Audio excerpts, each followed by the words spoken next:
जय हिंद बच्चों। इस वीडियो में हम लोग केवल क्लास 10th के यूपी बोर्ड 2025 में आने वाले संभावित प्रश्नों के बारे में बात करेंगे। केवल उन्हीं प्रश्नों को हल करेंगे जो हमारे पेपर में आ सकते हैं। इससे पहले अगर आप लोग इस चैनल पर नए हैं तो चैनल को सब्सक्राइब करें और बेल आइकन को भी प्रेस करें, जिससे आपको ऐसे ही इसी प्रकार के नए वीडियो की नोटिफिकेशन समय समय पर मिलती रहे। नए सिलेबस के बारे में तो आप लोग जान ही रहे हैं। जैसे इसमें जो हमारे चैप्टर नंबर फर्स्ट में जो वास्तविक संख्या रियल नंबर्स हैं, उनमें से जो यूक्लिड विभाजन प्रमेयिका था या फिर जो यूक्लिड विभाजन एल्गोरिथम था, उससे जो रिलेटेड क्वेश्चन बन रहे थे उसको हटा दिया गया है। इसमें केवल हमको वही सिद्ध करने वाला है। सिद्ध कीजिए रूट में 3 एक है परिमेय संख्या, या फिर 2 प्लस रूट में 3 एक है परिमेय संख्या, इस टाइप के सवाल पूछे जा सकते हैं।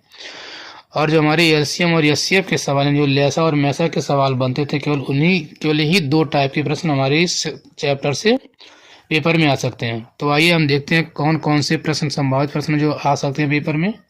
ठीक, देखिए हमें तो कह सकते हैं कि हाँ, इस सेम टू सेम ही प्रश्न आएंगे, लेकिन हाँ, ऐसे ही प्रश्न जो भी बनेंगे, अगर प्रश्न बन भी रहे हैं तो सेम ऐसे ही बनेंगे। तो आइए हम एक एक प्रश्नों को देखते हैं। जैसे पहला दिया गया है कि एचसीएफ 255 867 बराबर 51, यानी कि 255 और 867 का जो एचसीएफ यानी कि मैसा है वो 51 है। तो कह रहा कि एलसीएम 255 और 867 का मान याद है, यानी इन्हीं संख्या 255 और 867 का एलसीएम याद करना है। मतलब एचसीएफ यानी मैसा दिया है और लैसा निकालना है। तो देखिए, आइए शुरुआत करते हैं। दिया जैसे एचसीएफ बराबर यहाँ 51 दिया है। ठीक, तो हमें पता है, फार्मूला जानते होंगे कि पहली संख्या गुणे दूसरी संख्या बराबर होता है मैसा गुणे लैसा, ये पता है ना। या फिर कह सकते हैं कि होता है संख्याओं का गुणनफल बराबर, एक बार इसको दिखा देंगे, संख्याओं का गुणनफल बराबर होता है एचसीएफ गुणे एलसीएम होता है। ठीक, हमें निकालना क्या है, एलसीएम निकालना है। तो अगर हम इन सबको पक्षांतर कर दें तो आ जाएगा एलसीएम बराबर हो जाएगा संख्याओं का गुणनफल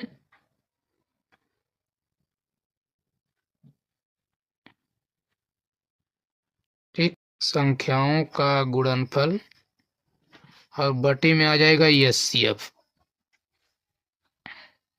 ठीक है, फार्मूला बन जाता है, या चाहे तो यहीं पर भी रख सकते हैं, बाद में पक्षांतर कर लीजिए। देखिए, केवल हमको एलसीएम का वैल्यू निकालना था, तो इसको हम इधर भेज दिए। ये तो अपने स्थान पे ऐसे ही पड़ा रहेगा, यहाँ पर एक गुणे के रूप में, तो यहाँ बटे यानी भाग बना देगा।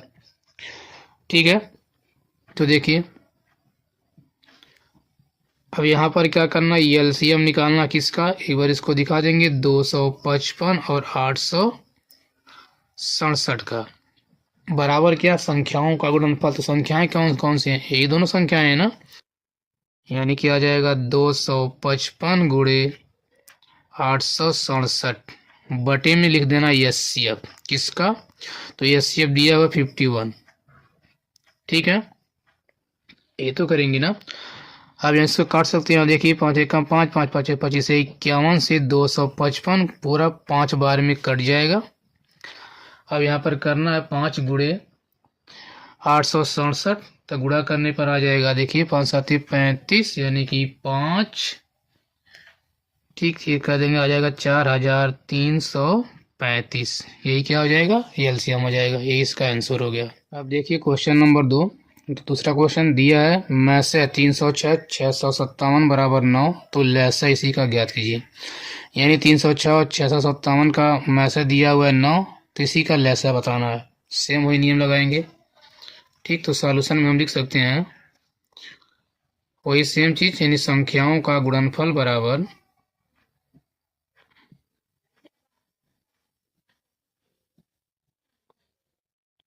संख्याओं का गुणनफल बराबर हो जाएगा क्या, मैसे गुणे लैसे, या एचसीएफ गुणे एलसीएम हो जाएगा, मैसे गुणे लैसे हो जाएगा। तो अगर निकालना हो लैसे, तो इनको पक्षांतर करेंगे, यानी कि आ जाएगा लैसे बराबर हो जाएगा संख्याओं का गुणनफल बटे मैसे,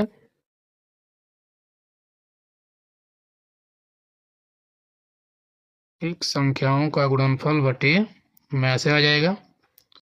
सेम इसी तरीके से पेपर में लगाने का प्रयास करेंगे। तो यहाँ पर लेसर देखिए, लेसर किसका निकालना है? 306 और 657 का। ठीक, बराबर संख्याओं का गुणनफल, तो संख्याएं क्या क्या है? 306 और गुणित 657 बटे यहाँ पर ये में से लिखना है। तो हमको यहाँ पर में से दिया हुआ है किसका, बटे क्या आ जाएगा? में से किसका किसका? 306 और 657 का। ठीक है, तो बराबर देखिए, तो ये आ जाएगा 306 गुणित 657 बटे, इसका में से दिया हुआ है 9 है। ठीक, अब 9 से इसको हम काट सकते हैं। यहाँ देखिए इनका भी योग 6 3 9 बन रहा है, ये भी आराम से 9 से कट जाएगा। और यहाँ पर 7 5 12 6 18, ये भी 9 से कट, किसी एक को 9 से काट सकते हैं। अगर 9 से इसको हम काट सकते हैं, देखिए तो 9 त्रिक 27 बचेगा 3, 9 चौक 36 आ जाएगा। 34 गुणित 657 कर लेंगे। ठीक है, गुणा कर लेंगे आराम से, तो आ जाएगा 22,338। ठीक, यही क्या हो गया? इसका आंसर हो गया। ठीक है, तो आइए 2 4 क्वेश्चन और इसी टाइप के देखते हैं। अब देखते हैं क्वेश्चन नंबर 3, जिसमें कह रहा दो संख्याओं का एचसीएफ 27 तथा एलसीएम 162 है। यदि एक संख्या 54 है तो दूसरी संख्या ज्ञात कीजिए। देखिए इस टाइप के भी प्रश्न बन सकते हैं और बनते भी हैं। ठीक है, और इसमें जो भी हम प्रश्न करा रहे हैं, देखिए आपके किसी न किसी वर्ष पूछे गए हैं और अगले वर्ष भी ये आ भी सकते हैं। तो आइए देखते हैं। यहाँ दिया हुआ एचसीएफ बराबर, तो जो पहले पता उसको लिख लेते हैं। यानी एचसीएफ दिया हुआ 27 और एलसीएम भी दिया है, कह रहा है एलसीएम बराबर 162 है। ठीक, और कह रहा है एक संख्या, यानी कि हम पहली संख्या मान सकते हैं।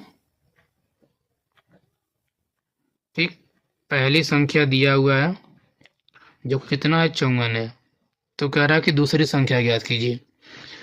अब हमें पता है कि होता है पहली संख्या गुणे दूसरी संख्या बराबर में से गुणे लेस है, या डायरेक्टली हम लिख सकते हैं दूसरी संख्या बराबर। ठीक, या फिर हम इसको पहली संख्या गुणे दूसरी संख्या बोले, या फिर क्या संख्याओं का गुणनफल, बात तो एक ही है। तो होता है दूसरी संख्या बराबर हो जाएगा में से, यानी कि एचसीएफ गुणे एलसीएम बटे हो जाएगा पहली संख्या। ये हमारा डायरेक्टली फार्मूला बन जाता है। ठीक, तो दूसरी संख्या निकालना बराबर एचसीएफ तो दिया हुआ 27 और एलसीएम दिया हुआ 162 बटे यहाँ हो जाएगा 54 पहली संख्या। तो हम काट देंगे 27 से 54 दो बार में कट जाएगा, 27 दूना 54। ठीक, फिर इसे 2 से इसको काट सकते हैं, 2 8 16 और 2 1 2। तो दूसरी संख्या कितनी आ गई? 81। ठीक, लिख सकते हैं अतः दूसरी संख्या बराबर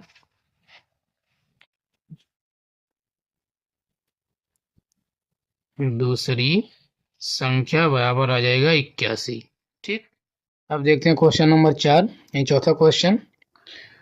कह रहा संख्या 96 और 404 का अभाज्य गुणनखंड विधि द्वारा एचसीएफ और एलसीएम ज्ञात कीजिए।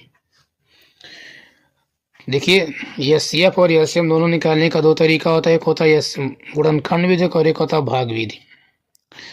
ठीक है, गुणनखंड विधि को हम कहते हैं, अभाज्य गुणनखंड विधि भी कहते हैं इसको। तो देखिए कैसे लगाते हैं। पहला नंबर दिया हुआ है 96 और एक दिया हुआ है 404। ठीक, दोनों का निकालना लेस है। तो पहले हम 96 का कर लेते हैं फैक्टर। फैक्टर करना जानते ही हैं, देखिए अगर नहीं जानते देख लीजिए। 96 को ऐसे हम तोड़ेंगे तो 2 से काटेंगे 48 बार में कट जाएगा, फिर 2 से काटेंगे तो 24 बार में कट जाएगा, फिर 2 से 12 बार में, ऐसे 2 से कट जाएगा 6 बार में, 2 से कट जाएगा 3 बार में, फिर 3 से 1 बार में कट जाएगा। ठीक, यानी 96 के स्थान पे हम लिख सकते हैं 2 गुणे 2 गुणे 2 गुणे 2 गुणे 2 गुणे 3। 2 कितनी बार आया है? देखिए 1 2 3 4 5 बार आया है, यानी इसको हम 2 पे 5 और गुणे केवल 3 लिख सकते हैं। ठीक, ऐसे हम 404 का भी फैक्टर कर लेंगे। तो विभाज्यता का नियम जानते हैं, इसके लास्ट में 2 है, 2 से कट जाएगा तो 2 दूना 4, 0 फिर 2 दूना 4, फिर 2 से कट जाएगा, 2 1 कम 2, फिर 0 2 1 कम 2, ये तो आएगा। और ये 101 केवल अपने आप से कटेगा, ये आ जाएगा 2 गुणे 2 गुणे 101, तो 2 गुणे 2 को हम 2 पे पावर 2 बोल सकते हैं और गुणे बन जाएगा 101। इन सब का गुणनखंड हो गया। ठीक है, अब निकालना, अगर एचसीएफ निकालना हो तो याद रखेंगे एचसीएफ में मैक्स छोटा पावर लेते हैं। एचसीएफ में 2 बातें ध्यान रखनी होती है, तो सब में मिलना चाहिए नंबर और कम से कम पावर होना चाहिए, फिर सबसे छोटा पावर होना चाहिए। और एलसीएफ में चाहे दोनों में मिले या न मिले, लेकिन उसमें क्या होता है सबसे अधिकता में बड़ा पावर लेते हैं। तो एलसीएम में बड़े से बड़ा पावर लेते हैं और एचसीएफ में सबसे छोटा पावर लेते हैं, और सब में मिलना भी चाहिए। तो देखिए हम निकाल लें एचसीएफ, तो देखिए क्या दोनों मिल रहा है कि नहीं मिल रहा है, दोनों में, लेकिन यहाँ 2 पे पावर 5, यहाँ 2 पे पावर केवल 2 है, तो छोटा पावर क्या है 2 पे 2 आ जाएगा। और देखिए 3 तो दोनों मिल नहीं रहा और ना ही 101 दोनों मिल रहा, तो केवल एलसीएम क्या 2 पे पावर 2 यानी कि बराबर एचसीएफ जो आएगा 4 आ जाएगा। ठीक, और अगर निकालना हो एलसीएम, तो एलसीएम में क्या करते हैं, एलसीएम में बड़े से बड़ा पावर लेते हैं और चाहे सब में मिले या ना मिले, बस एक बार आ जाए, किसी में भी आए। जैसे 2 5 बार है, यहाँ 2 पे 2 बार, यहाँ 2 5 बार, यहाँ केवल 2 बार आया है, तो अधिकतम 2 पे पावर कितना है 5। फिर देखिए 3 यहाँ तो नहीं है, लेकिन यहाँ तो आया ना, 3 पे अधिकतम पावर केवल 3 है और क्या 101 आ जाएगा। तो गुणा कर लेंगे, 2 पे पावर 5 का मतलब इन 2 दूना 4, दूनी 8, दूना 16, दूना 32 आ जाएगा। ठीक, फिर 32 गुणे 3 और गुणे कर देंगे 101 आ जाएगा। ठीक है, अब देखिए यहाँ पर अगर 32 गुणे 3 करेंगे तो आ जाएगा 96 गुणे 101, तो इसका इसमें केवल गुणा ही करना है, तो गुणा करने पर आ जाएगा ये 96 कम 96 नहीं आ जाएगा 96 96 9696, तो इसका एचसीएफ होगा, ये एलसीएम हो गया। ये होता है अभाज्य गुणनखंड विधि द्वारा एलसीएम और एचसीएफ निकालना। उम्मीद करते हैं समझ में आ गया होगा। आइए अगला देखते हैं। अब देखिए क्वेश्चन 5 देखते हैं। कह रहा संख्या 3825 के गुणनखंडों का गुणनखंड वृक्ष बनाकर अभाज्य गुणनखंड लिखिए। ऐसे भी प्रश्न पूछा जा सकता है। यह ऐसा प्रश्न एक बार 2019 में आ चुका है, तो हो सकता है कि आगे भी आ सकता है, फिर इस बार भी आ सकता है। तो आइए देख लेते हैं गुणनखंड वृक्ष कैसे बनाते हैं। तो पहले इसका हम नॉर्मल फैक्टर कर लेते हैं कहीं अपना अलग। जैसे मान लीजिए हमारा 3825 है, इसको पहले हम तोड़ लेते हैं। कितना है 3825 है, तो पहले इसका हम नॉर्मल वैसे फैक्टर कर लेते हैं अपने समझने के लिए। तो देखिए 2 से कटने वाला तो है नहीं, ये 8 3 11, 2 13, 5 18 यानी 3 से कट जाएगा। तो 3 1 कम 3, फिर देखिए यहाँ पर 3 से काटेंगे 2, 3 दूना 6, कितना बचा 2, बनेगा 22, 3 7 21, 3 5 15, 1275 आ जाएगा। ठीक है, फिर देखिए 2 1 3, 7 10, 5 15, अभी 3 से कट रहा, तो 3 चौक 12, 3 दूना 6 और 3 5 15 हो जाएगा। 4 2 6 5 11, अब तो कटने वाला है नहीं। देखिए 5 2 7 4 11, अब ये केवल 5 से कटेगा, तो 5 से काट लेते हैं। तो 5 8 40 और 5 5 25 आ जाएगा, यही तो बनेगा। लास्ट में 5 अभी 5 से कटेगा, 5 से काटेंगे 17 12, 17 5 85 होता है। फिर ये 17 केवल अपने आप से कटेगा। ठीक है, अब इसको हम बनाते कैसे हैं। देखिए हमारा जो पहला नंबर था ये 3825 था। ठीक है, इसका बनाना गुणनखंड वृक्ष, इसको ऐसे पहले घेरा कर लेंगे। अब इसको जब पहले हमने 3 से काटा तो यह 3 से तोड़ा तो क्या 1275 बार में आ गया, यानी कि हम 3825 को लिख सकते हैं 3 गुणे 1275, यही तो आएगा। तो इसको हम पहले दो कॉलम या फिर 2 संख्याओं के रूप में तोड़ सकते हैं। पहला क्या आ जाएगा 3 आ जाएगा, ठीक, और अगला क्या आ जाएगा 1275 आ जाएगा। ठीक है, अब देखिए यह तो आभास संख्या, सॉरी ये तो आभास संख्या। अब दोबारा इसको तोड़ेंगे। जब हमने फिर 12 को 3 से तोड़ा या 3 से काटा तो 425 बार में कटा, यानी 1275 को हम लिख सकते हैं 3 गुणे 425। तो इसको आप फ्रैक्शन करेंगे इसका, तो 1275 को हम एक 3 आ जाएगा एक, ठीक, और एक क्या आ जाएगा 425 आ जाएगा। ये इसमें टूट गया। आई बात समझ में? अब ऐसे 425 को तोड़ेंगे क्योंकि ये तो अभाज्य संख्या आ गया। अब देखिए जब 425 को हमने 5 से काटा तो 85 बार में कटा, यानी कि हम 425 को 5 गुणे 85 बोल सकते हैं। तो जब इसको हम तोड़ेंगे ये दो रूप में टूटेगा, एक तो आ जाएगा 5 और एक क्या, जब 5 से काटने पर ये 85 बना। ठीक है, अब 5 तो अभाज्य संख्या है। अब ऐसे आगे इसको बढ़ाएंगे, नहीं 85 को तोड़ेंगे। देखिए 85 को हमने 5 से दोबारा काटा, 17 बार में कटा, यानी कि हम 85 को 5 गुणे 17 बोल सकते हैं। तो एक इसका तो आ जाएगा 5 और एक क्या बन जाएगा, एक बन जाएगा 17। ठीक है, अब तो टूटने वाला है नहीं, ये भी अभाज्य ये भी अभाज्य, तो ये इसका अभाज्य गुणनखंड हो गया। उम्मीद करते हैं समझ में आ गया होगा। देखिए ठीक है, अब आइए अगला प्रश्न देखते हैं। अब देखिए प्रश्न नंबर 6, कह रहा निम्नलिखित संख्याओं को अभाज्य गुणनखंडों के गुणनफल के रूप में व्यक्त कीजिए। कभी कभार ऐसे भी क्वेश्चन प्रश्न में आ जाते हैं, ऐसे पूछ लिए जाते हैं पेपर में। तो सिंपल सा सवाल है, कह रहा केवल क्या करना है, इनको अभाज्य गुणनखंडों के रूप में केवल तोड़ के लिख देना है। ठीक, तो देखिए जैसे लिखा है 156 बराबर हम लिख सकते हैं। देखिए अगर हम 156 का फैक्टर मान लीजिए पहले कर लेते हैं, तो जानते हैं सम संख्या 2 से कट जाएगा, 2 से काटेंगे 2 7 14, 2 8 16। ठीक, ये तो होगा ना। फिर 2 से काटेंगे तो 2 3 6 और 2 9 18 हो जाएगा। फिर 3 से काट सकते हैं, 3 1 3, 3 3 9, फिर ये 13 से कट जाएगा एक बार में। तो इसको क्या लिख सकते हैं, ये हो जाएगा 2 गुणे 2 गुणे 3 गुणे 13 हो जाएगा, ऐसा लिख सकते हैं। तो बराबर ये दो, देखिए दो बार है तो 2 पे पावर 2 आ जाएगा, फिर गुणे 3 और गुणे 13, ये इसका आंसर हो गया, यानी यही अभाज्य गुणनखंड के रूप में आ गया। ऐसे अगला वाला है 38 25 को भी ऐसे ही हम तोड़ सकते हैं। ठीक, तो तोड़ के अपना देख लीजिएगा। जब इसको हम तोड़ेंगे तो आ जाएगा 3 गुणे 3 गुणे 5 गुणे 5 और गुणे 17 आ जाएगा। तो बराबर देखिए 3 2 बार है तो ये आ जाएगा 3 पे पावर 2, गुणे 5 भी 2 है तो 5 मतलब 2 बार आया तो 5 पे पावर 2 और गुणे आ जाएगा 17। तो इसका आंसर हो जाएगा।